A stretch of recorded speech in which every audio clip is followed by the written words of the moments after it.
श्री स्वामी समर्थ. उद्या 21 मे गुरुपुष्यामृत योग आणि अधिक मास. सकाळी आंघोळीच्या पाण्यात टाका. ही एक गोष्ट शत्रू लोटांगण घालेल.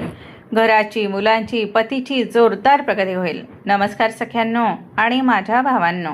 उद्याचा दिवस, उद्या 21 मे हा साधासुद्धा दिवस नाही. उद्या उजाडणारी सकाळ तुमच्या आयुष्याला एक असा टर्निंग पॉईंट देणार आहे ज्याची तुम्ही वर्षानुवर्षे वाट पाहत आहात. उद्या आहे गुरुपुष्यामृत योग. वर्षातून फार दुर्मिळ येणारा हा असा महासंयोग आहे जो गरीबालाही श्रीमंत बनवू शकतो आणि नशिबाचे बंद कुलूप उघडू शकतो. पण थांबा, उद्या फक्त गुरुपुष्यामृत योग नाही, तर यासोबत एक अत्यंत गुप्त आणि दुर्मिळ असा महासंयोग जुळून आला आहे. असा संयोग जो कित्येक वर्षांनी येतो. जर तुमच्या घरात पैशाची चणचण असेल, मुलांच्या अभ्यासात किंवा करिअरमध्ये लक्ष नसेल, पतीच्या व्यवसायात किंवा नोकरीत प्रचंड अडथळे येत असतील किंवा घरात सारखी भांडणे होत असतील, तर उद्या सकाळी सूर्योदयाच्या वेळी तुम्हाला फक्त एक छोटासा विधी करायचा आहे. तुमच्या आंघोळीच्या पाण्यात फक्त ती एक गुप्त गोष्ट टाकायची आहे. ती गोष्ट पाण्यात टाकताच तुमच्या आयुष्यातील सगळी गरिबी, सगळी नकारात्मकता आणि तुमचे शत्रूसुद्धा तुमच्या चरणावर येऊन लोटांगण घालतील. तुमच्या पतीची आणि मुलांची इतकी जोरदार प्रगती होईल की पाहणारे पाहतच राहतील. ती एक गोष्ट कोणती आहे, ती पाण्यात कशी टाकायची आणि या गुरुपुष्यामृत योगाचा पूर्ण फायदा कसा घ्यायचा, हे मी आजच्या या व्हिडिओमध्ये अत्यंत सविस्तर सांगणार आहे. व्हिडिओ शेवटपर्यंत नक्की पहा, कारण अर्धवट माहिती नेहमी घातक ठरते. पुढे जाण्यापूर्वी जर तुम्ही आपल्या चॅनलवर नवीन असाल तर आत्ताच व्हिडिओला लाईक करा, शेअर करा आणि चॅनलला सबस्क्राईब करायला विसरू नका. आणि या पवित्र योगाची सुरुवात कमेंट बॉक्समध्ये श्री स्वामी समर्थ, ओम नमः शिवाय आणि ओम नमो भगवते वासुदेवाय लिहून नक्की करा.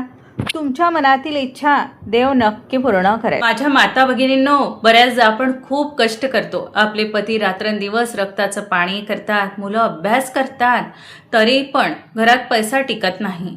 घरात सतत आजारपण असतं किंवा काही वेळा विनाकारण शेजारी, नातलग किंवा कामाच्या ठिकाणी लोक आपले शत्रू बनतात.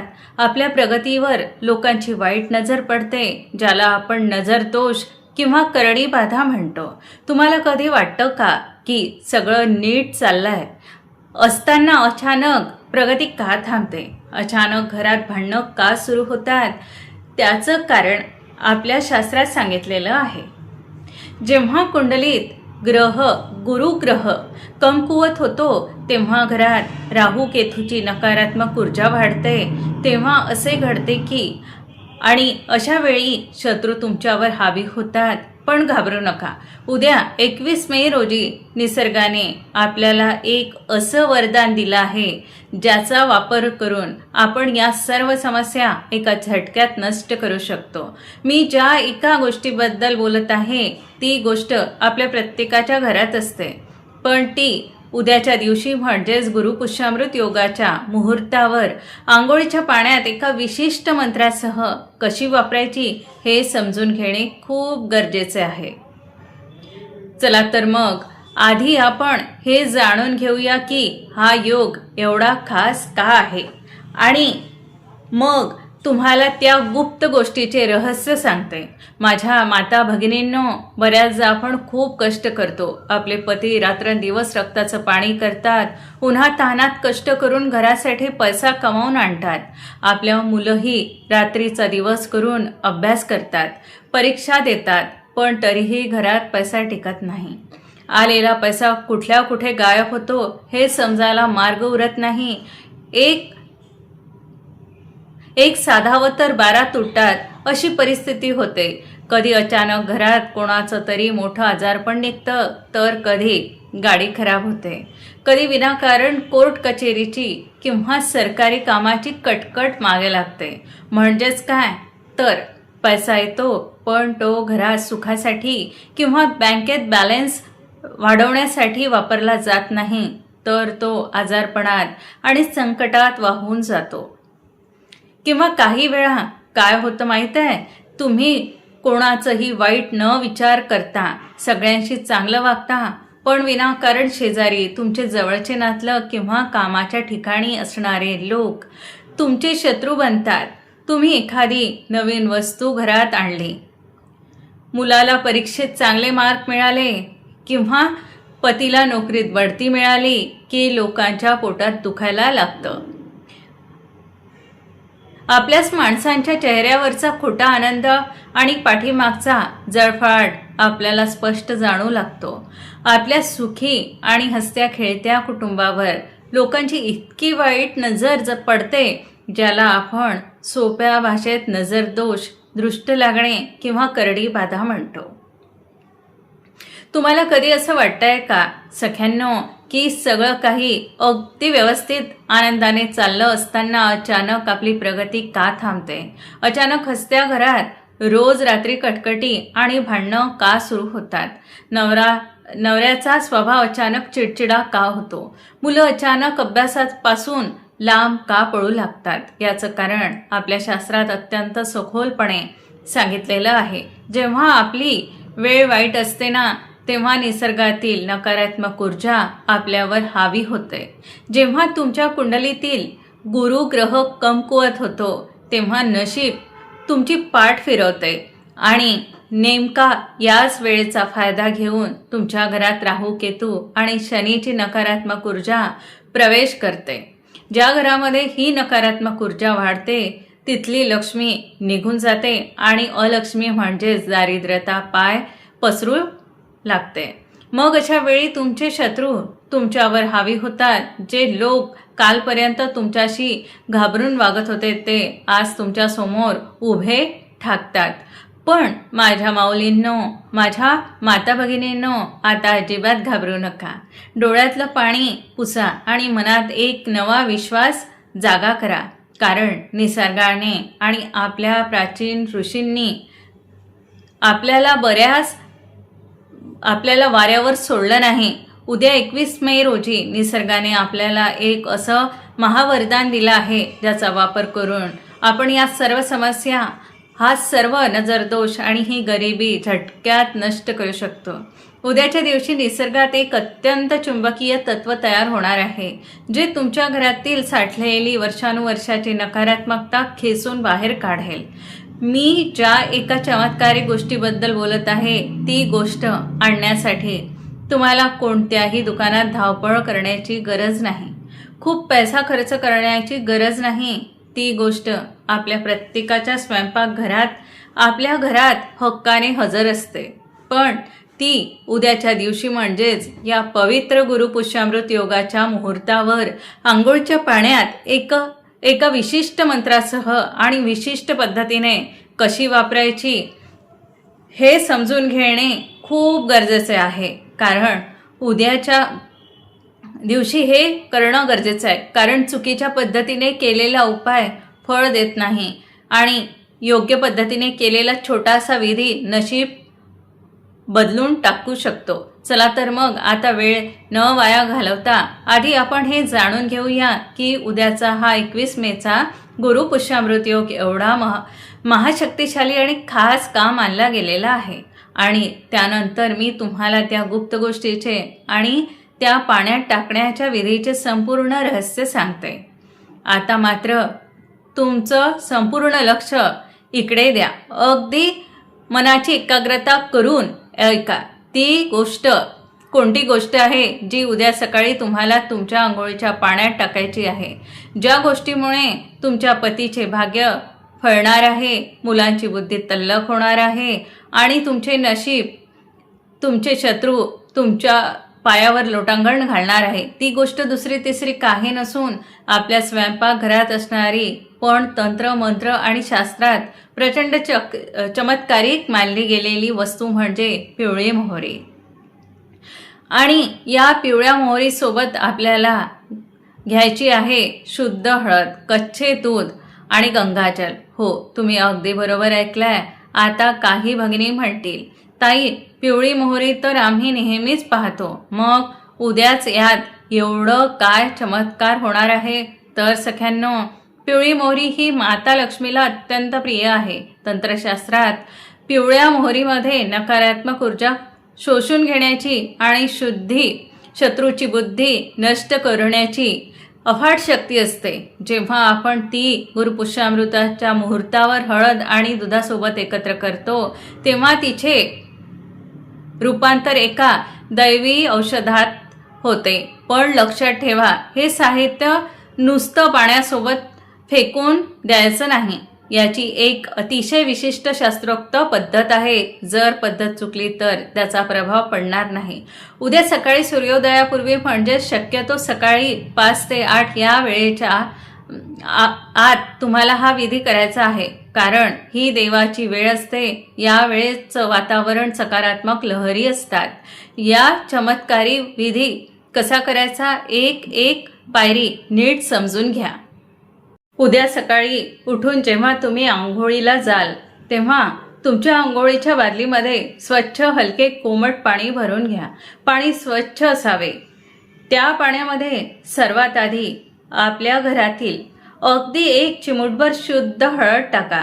हळद ही भगवान विष्णूंची अत्यंत प्रिय वस्तू आहे आणि ती थेट तुमच्या कुंडलीतील गुरुग्रहाला बलवान करते. हळद पाण्यात पडताच पाण्याचा रंग सुवर्णमयी होईल, जो समृद्धीचे प्रतीक आहे.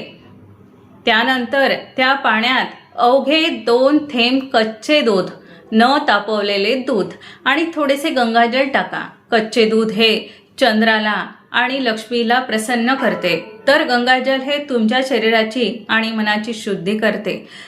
नंतर आता तुम्हाला थोडेसे पिवळे मोहरीचे दाणे तुमच्या डाव्या हाताच्या तळव्यावर घ्यायचे आहे. त्यावर तुमचा उजवा हात उबडा ठेवा, म्हणजेच मोहरी दोन्ही हातांच्या मध्ये बंद झाली पाहिजे. आता डोळे बंद करा. तुमच्या कुलदेवीचे किंवा कुलदेवताचे स्मरण करा आणि त्यानंतर पूर्ण श्रद्धेने ओम नमो भगवते वासुदेवाय किंवा श्री स्वामी समर्थ या मंत्राचा खणखणीत आवाजात किंवा मनातल्या मनात 11 वेळा जप करा. तुमची जी काही अडचण असेल, पतीची नोकरी, मुलांचा अभ्यास किंवा शत्रूचा त्रास, ती दूर होऊ दे अशी देवाला प्रार्थना करा. तुमच्या हातातील ऊर्जेमुळे ती मोहरी आता अभिमंत्रित होईल, म्हणजेच ती जागृत होईल. नंतर मंत्र जपून झाल्यानंतर ती पिवळी मोहरी त्या हळद आणि दुधाच्या पाण्यात टाकून द्या. हाताने ते पाणी एकदा नीट ढवळून घ्या, जेणेकरून त्या सर्व वस्तूंचा अंश पाण्यात उतरेल. माझ्या माता भगिनींनो, हे पाणी आता साधे पाणी राहिले नाही. हे एक महातीर्थात बदलले आहे. जेव्हा या पाण्याने तुम्ही स्वतः आंघोळ कराल तेव्हा तुमच्या शरीराभोवती असलेले दुःख, दारिद्र्य, कोणाची तरी लागलेली वाईट नजर दोष किंवा अलक्ष्मी क्षणार्थ वाहून जाईल. तुमचे शरीर एक दैवी ऊर्जेने चमकायला लागेल. आणि सर्वात मोठी गोष्ट, जर तुमचे पती किंवा मुले हा उपाय स्वतः करणार नसतील तर तुम्ही त्यांच्या आंघोळीच्या पाण्यात त्यांच्या नावाचा संकल्प करून हे अभिमंत्रित पाणी थोडेसे मिक्स करू शकता. जेव्हा तुमचे पती या पाण्याने आंघोळ करून बाहेर पडतील तेव्हा त्यांच्या कामात येणारे सर्व अडथळे, व्यवसायातील मंदी दूर होतील आणि त्यांची जोरदार प्रगती होईल. तसेच मुलांच्या आंघोळीच्या पाण्यात हे टाकल्यास त्यांची विस्कटलेली बुद्धी ठिकाणावर येईल, अभ्यासात एकाग्रता वाढेल आणि या पाण्याचा स्पर्श इतका पवित्र असतो की तुमच्या वागण्यात आणि व्यक्तिमत्वात एक असा आदरयुक्त दरारा निर्माण होईल, ज्यामुळे जो शत्रू तुमच्या पाठीमागे कारस्थानावर रचत होता ते तुमच्या समोर येताच मान झुकवतील, स्वतःहून तुमच्या चरणांवर लोटांगण घालतील. माझ्या प्रिय सख्यांनो, आंघोळीच्या या चमत्कारिक उपायासोबतच उद्या या मुहूर्तावर गुरुपुष्यामृत योगावर करायचे मी तुम्हाला आणखीन काही छोटे पण अत्यंत खात्रीशीर उपाय सांगते. जर हे उपाय तुम्ही केले ना तर तुमचे घर आनंदाने, पैशाने ओसंडून वाहेल. यातील प्रत्येक उपाय आपल्या कुटुंबातील एक विशिष्ट समस्येसाठी आहे. पहिला उपाय पतीची जोरदार प्रगतीसाठी आणि धन आकर्षणासाठी. उद्या सकाळी आंघोळ झाल्यावर किंवा संध्याकाळी गोधूली मुहूर्तावर म्हणजे सूर्यास्ताच्या वेळी तुमच्या घरात मुख्य प्रवेशद्वारावर म्हणजेच उंबरठ्यावर दोन्ही बाजूंना शुद्ध हळदीमध्ये थोडेसे गंगाजल मिसळून सुंदर स्वस्तिक काढा. स्वस्तिक हे गणपती बाप्पाचे आणि सकारात्मक ऊर्जेचे प्रतीक आहे. त्यानंतर उंबरठ्याच्या बाहेर डाव्या आणि उजव्या बाजूला गाईच्या तुपाचा किंवा मोहरीच्या तेलाचा एक दिवा नक्की लावा. माझ्या माता भगिनींनो, मुख्य दरवाजा हा लक्ष्मीचा मार्ग असतो. जेव्हा उद्याच्या दिवशी तुमचे मुख्य द्वार जसे उजळून निघेल तेव्हा घरातून अलक्ष्मी आणि गरिबी कायमची पाय काढून पडेल आणि माता लक्ष्मी अखंड रूपात तुमच्या घरात निवास करेल. तुमच्या पतीच्या कामात पैशाची आवक अचानक वाढू लागेल. दुसरा उपाय सांगायचा तर शत्रुनाशासाठी आणि मुलांच्या यशासाठी. उद्याच्या दिवशी तुमच्या देव्हाऱ्यात भगवान विष्णू आणि माता लक्ष्मीच्या फोटोसमोर किंवा मूर्तीसमोर शांतपणे बसा. त्यांना एक सुहासिक पिवळे फूल, शक्यतो झेंडू किंवा शेवंतीचे अर्पण करा आणि त्यांच्या चरणाशी चांदीचे किंवा आपण जे रोजच्या वापरात असलेले 1 रुपयाचे नाणे ठेवा. तिथे बसून डोळे बंद करा. तुमच्या मुलांच्या प्रगतीमध्ये, त्यांच्या करिअरमध्ये किंवा नोकरीमध्ये जे काही अडथळे येत आहे ते दूर करण्याची देवाला कळकळीची प्रार्थना करा. जर कोणी शत्रू विनाकारण त्रास देत असेल तर त्याचे नाव घेऊन त्याची बुद्धी चांगली कर अशी प्रार्थना करा. रात्री झोपण्यापूर्वी हे नाणे देवाच्या चरणावरून उचलून तुमच्या कपाटात किंवा तिजोरीत, जिथे तुम्ही पैसे ठेवता तिथे लाल कपड्यात गुंडाळून ठेवून द्या. जोपर्यंत हे नाणे तुमच्या तिजोरीत राहील तोपर्यंत तुमच्या घरात पैशाची कमतरता भासणार नाही. तुमचे शत्रू कितीही मोठे, श्रीमंत किंवा ताकदवान असेल तरी ते तुमचे केसही वाकडा करू शकणार नाही. उलट तुमच्या समोर मान झुकवतील. तिसरा उपाय सांगायचा झाला तर तो आहे घरातील भांडणे संपवण्यासाठी आणि सुख शांतीसाठी. हा उपाय आवर्जून करावा. माझ्या बऱ्याच भगिनींची तक्रार असते की ताई, घरात पैसा येतो पण शांतता नाही. नवरा बायकोंमध्ये विनाकारण वाद होतात. घरात सारखी कटकट असते. तर सख्यांनो, उद्या गुरुपुष्यामृत योगाच्या दिवशी दुपारी किंवा संध्याकाळी एक छोट्या तांब्याच्या किंवा पितळेच्या पात्रात स्वच्छ पाणी घ्या. त्यात पाण्यामध्ये 1 चिमूट हळद आणि 1 तुळशीचे पान टाका. हे पात्र देवापुढे ठेवून ओम नमो भगवते वासुदेवाय या मंत्राचा जप करा. त्यानंतर हे हळदीचे आणि तुळशीचे पाणी तुमच्या संपूर्ण घरामध्ये प्रत्येक कोपऱ्यात, मुख्य दरवाजावर आणि स्वयंपाकघरात शिंपडा. फक्त बाथरूममध्ये शिंपडू नका. या उपायामुळे घरातील वास्तुदोष आणि पितृदोष एका झटक्यात नष्ट होतो. घरातील भांडणे थांबून सर्व सदस्य एकमेकांशी प्रेमाने वागायला लागतात आणि घरात एक वेगळीच दैवी शांतता अनुभवायला मिळते. तुम्हाला आजची ही माहिती कशी वाटली मला कमेंट करून नक्की सांगा. जाता जाता कमेंट बॉक्समध्ये भगवान विष्णू, शिवशंभू आणि स्वामींचे स्मरण करून श्री स्वामी समर्थ, ओम नमः शिवाय आणि ओम नमो भगवते वासुदेवाय लिहायला विसरू नका. भगवान विष्णू आणि माता लक्ष्मी तुम्हा सर्वांचे कल्याण करो. धन्यवाद. श्री स्वामी समर्थ.